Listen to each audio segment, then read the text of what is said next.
এবার চলে আসি কালেকটিভ নাউন। কি লিখেছি? Collective noun. A collective noun is the name of a group or collection of persons or things taken as a whole. Collective noun এর অর্থ হলো কিছু ব্যক্তি বা কিছু বস্তু, কিছু ব্যক্তি বা কিছু বস্তুকে বা কিছু জিনিসকে একসাথে বলা, একসাথে বলা বা একসাথে গ্রহণ করা, এটাকে বলা হবে কালেক্ট। যেটাকে বাংলায় বলা হবে কি? সমষ্টিবাচক বিশেষ্য। কি বললাম? সমষ্টিবাচক বিশেষ্য, অর্থাৎ যেগুলো দ্বারা সমষ্টি বোঝাবে, কিছু জিনিসকে একসাথে বোঝাবে, সেটাই হচ্ছে collective noun.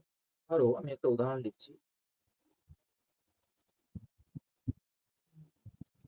Group of boys. বলো আগে এটা